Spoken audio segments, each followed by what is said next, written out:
Hello and welcome to another episode of This Week in the SFFL from Lino Lakes, Minnesota. I'm the commission. As always, I'm joined from Brownwood, Texas by my co-host with his 3 luxury sleds in the driveway, Mr. Mike Paddock. So sit back, relax, and grab yourself a cold one. It's your home of all things SFFL and fantasy football. It's TWITS, and it starts right now. Tonight's episode of TWITS is brought to you by Frost Brewery Coors Light.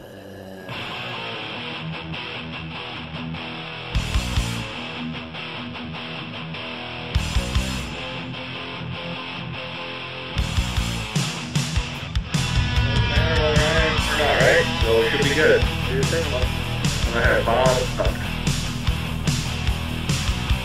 Alright, Mikey, we are back better than ever for the Week 15 edition of TWITS. Mike, where has the season gone?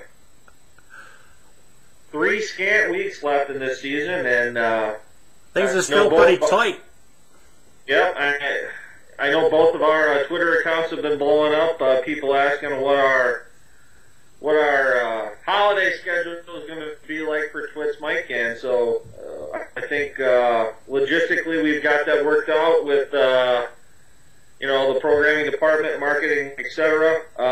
We'll be back next week for the Week 16 edition of TWITS, seeing at your regularly scheduled time, and then we'll take the week of Christmas off, and then we'll be back for the playoff edition of TWITS. I believe, Mike, you may correct me if I'm wrong, I think the first weekend in January is the first playoff game, so I think the Packers' last game against the Vikes, which is Week 17, is like the 29th or something.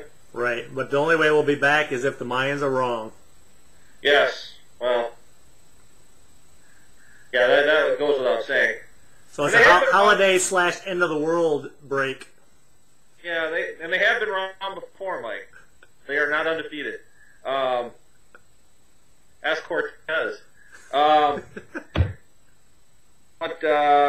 history lessons aside, Mike. So that's our schedule. And so for our news and notes edition, Mike, I figured we'd take a look. I activated the old playoff scenario code that I had written back in the day, and I hadn't run that in a long time, so I kicked that off, and it spit out a few of the scenarios, so I figure we'll go kind of over some playoff scenarios in the news and notes section this week and next. Just to remind everyone what we're doing, and this will be our second year of doing this, is we have the 2 division winners and 2 wild cards, which would be the teams with the next best records outside of the division winners, and a 5th team, which is the team outside of those 4 who has the most points.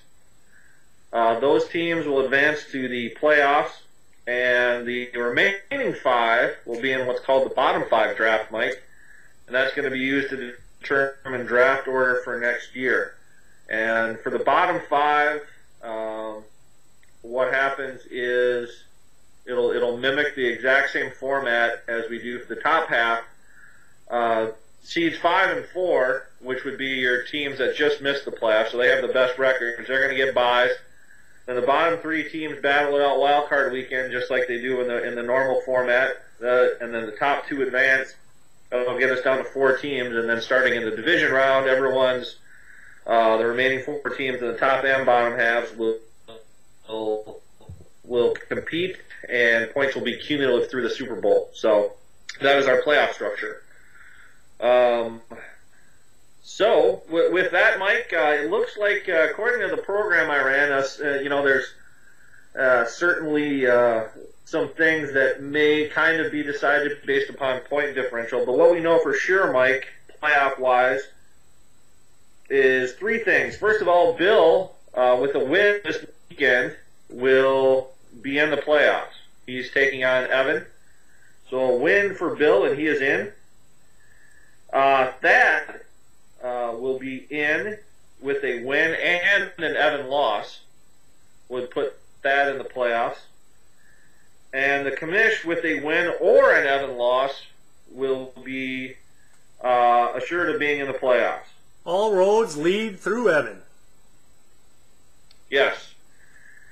So those are the three scenarios that we know heading into the weekend, and obviously nothing is settled on the division fronts. So we'll probably know more next week, probably have a few more scenarios and teams that will be able to qualify for the playoffs, but that's what we have coming into week 15. All right, Mike, well, let's take a look at a week ago. Week 14, we'll do the weekly rewind, Mike. Week 14 saw Tim and Bill squaring off, and Tim got 15 out of Anquan Bolden, but it was not quite enough as Bill, by a field goal, wins that one 62-59. Speaking of field goal games, Mike, we had Evan taking on Greg, and Adrian Peterson continues his role, gets Evan 19 for a 52-49 victory. The commission, Wayne squared off. The commission with the 6-9er, paced by Marshawn Lynch, has 24 points. And Wayne had 40, so the commish takes that one 69-40. Mike, you took on the betrothed, and got a pair of sixes, 66 for Mike, a pair of deuces for Cam Newton. That took out Mickey 66-39. She was paced by Vincent Jackson. And last but not least, a couple of Patriots, ex-Patriots, whatever you want to call them, lead the way for Thad and Tom. Thad wins 65-57. Tom Brady chips in with 17 for Thad, and Aaron Hernandez, keeping Rob Gronkowski's seat warm, gets 14 points. So Thad wins by the Ocho in that one, and that's the Week 14 action as it was, Mike. Nice. Let's move on to the segment that continues to build steam. How they were built. Speaking of Twitter accounts blowing up, how they were built. I think I would call it neck and neck between that and skeptic or believer, Mike, for the the two most popular tweets, I guess. So, what do you got for us this week on how they were built? Yeah, it's the segment that's just moistening the loins all across the land here, and.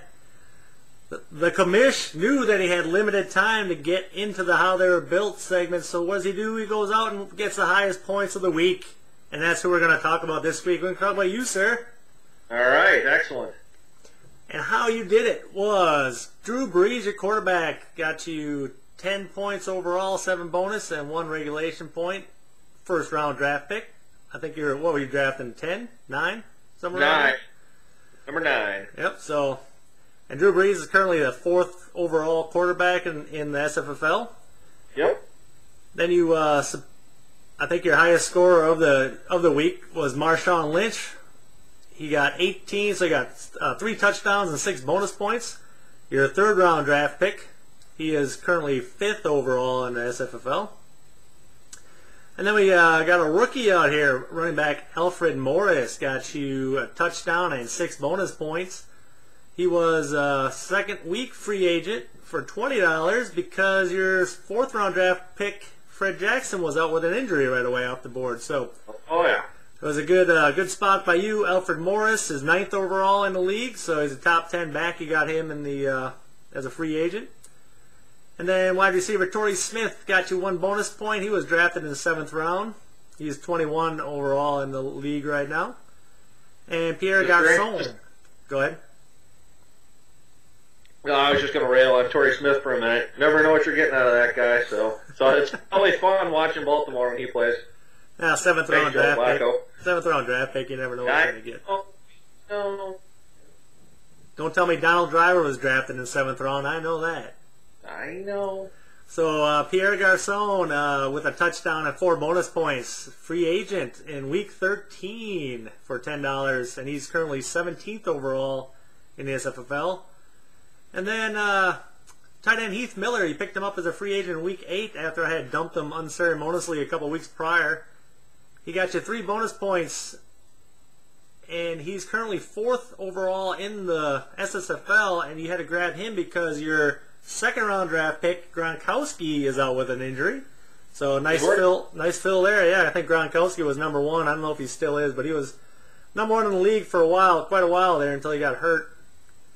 Yeah, he's working his way back from the arm breakage there. So I'm hoping he can work his way back into the lineup here for the last couple weeks. I doubt you'll see him this week, but hopefully for 16 or 17 maybe. Yep. And then there's your place kicker, Steven Gostkowski. You've had him all season long. He got you 6 points. He was drafted in the 11th round, and he is currently number 2 overall in the league. That was a good pick there. And defense, Tampa Bay got you 3 points.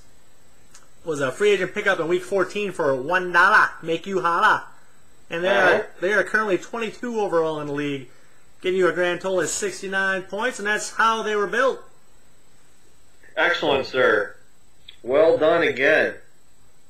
Mike, let's take a look at record setters. And I think we've got a run of 2s here on this. It seems like a couple of records set every week. This week, Bill set the 4th overall defensive scoring mark with 20 points. And then all SFFL owners combined for the 6th highest running back total of all time, 171 points. So nice. Running backs doing some damage out there in Week 14. I actually contributed to that too a little bit. I was happy to do so. There you go. Mike, let's take a look at Week 15, what's coming up on tap in the Spotlight matchup. Sondo, your Week 15 on tap Spotlight matchup brings the aforementioned Brooklyn Bill and his high-scoring Seattle defense coming in at 9-5 with 826 points versus Evan, the Minnesota Vikings, at 7-7 at 680. Evan leads the all-time points 40-32, and obviously the series then 1-0. So in the previous matchup this year, Evan did win that one. And that is your Spotlight matchup. We will see what happens. All right. There wasn't much more data there. I didn't know what to say. Yeah, there's nothing you can do. You just gotta ad-lib it, just like this whole frickin' show.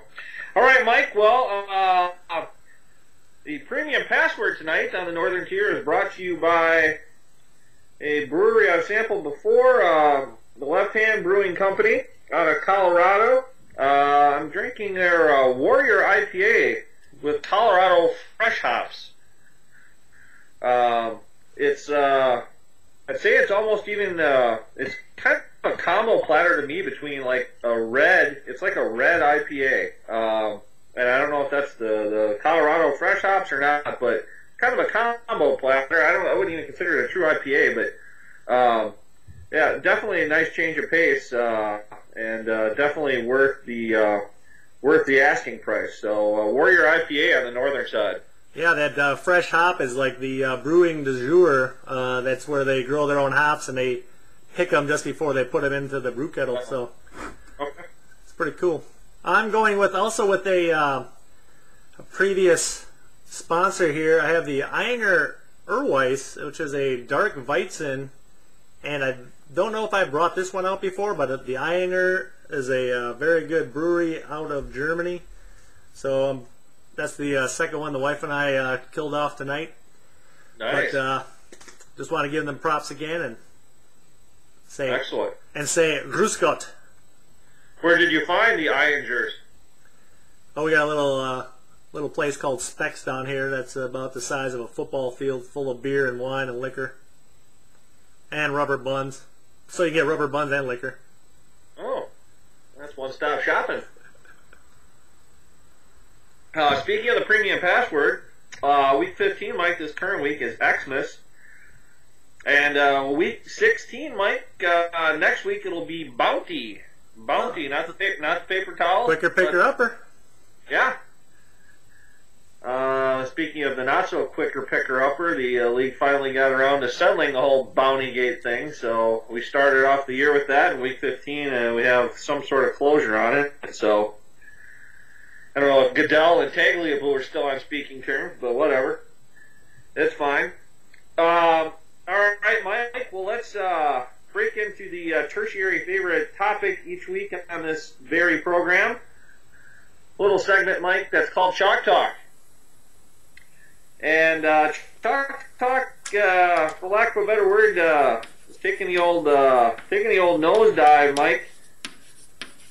Was cooking along at about 70% until 3 weeks ago, and 3 losses in a row, all of them involving either Pittsburgh or Baltimore. I'm just remind me to stay away from them. I don't know what the hell happened at Heinz Field last week, Mike, but San Diego went in there and just kicked the shit out of them. So that moves me to the Mendoza line at 6-6. But I am fairly confident, Mike, I can end this year on a 2-game win streak, and it's going to get started off this week, Mike, with your New England Patriots. They are going to Candlestick Park, or whatever it's called out there in San Fran. They are laying 5 points, and their defense, I think, is the real key here. It was an absolute sieve early in the year, but they are starting to make some plays defensively in the secondary, and they've done much better against the run, I would say, the last 4 or 5 weeks. So San Francisco, obviously, still a dangerous team offensively and defensively, but I think New England is going to be able to put up enough points to make that at least a touchdown game and cover the 5. So we're going to take the Pats, laying the 5, to hopefully stay above the Mendoza line there, Mikey. I don't want to interrupt, but they're playing in New England, I thought. Is it in New England? Yeah, I believe so. Okay. Well, even better, Mike. Exactly. So, I like them on a neutral field, in Candlestick, in Foxborough. In a box with a fox. Yeah, exactly. On a train or a plane. Read that book, The Chase, about 2 weeks ago, actually. So, Mike, Dog of the Week. You got some bad juju going, Mike. Tell you what, you been nipped in the old keister. You're combined 1 point from being 11-1. But we had Baltimore last week plus 2.5, and took a little bit of an L train there thanks to Kirk Cousins. But still 75% on the year at 9-3. So what do you got for us this week, big fella? Well, I'm going down that road I hate to go down, and you got Green Bay going into Chicago, laying 3. Chicago right now is a wounded bear. They're a game behind in the division. It's going to be cold out there. A-Raj, for all the talk, he does not play well in the cold. The Bears seem to step it up a bit. I think that 3 points is a little bit high. Hoping for a Packers win, but it's not going to be by that much. So I am going to take Chicago plus 3 at the unfriendly confines of Soldier Field. All right, Mike. Well, let's take a look at Game of the Week. Last week, Mike, we both had the Patriots, and that proved very fruitful as they pretty much manhandled the Texans on Monday night. 6-5 your record now. 5-6 is the commission's mark. And Mike, I can't believe this is the game of the week, but you know what? Very rarely are we ever going to be talking about these two teams on game of the week, and this is actually the Monday night game. It's the New York Jets at the Tennessee Titans. Talk about a freaking dog of the week. Holy smokes. Tell you what, they got to start flexing, being able to flex that game too, because that's awful. Unless you have vested fantasy interest or you're a degenerate gambler, there's no way you're pretty much watching that one. So, Mike, I'm going to turn the floor over to you and let you take a stab at this one. Yeah, I'm glad you didn't ask me who I liked, because I was not going to give you an answer. But I tell you what, dude, the Jets are a little bit more resurgent, but I'm going to have to go with the home team here. Tennessee, they still got Chris Johnson. They still got a little bit of a quarterback, and they're actually their wide receiver. They're doing fairly well on the fantasy side. I've been watching a little bit, Nate Washington and the other one. Kenny Britt. There you go.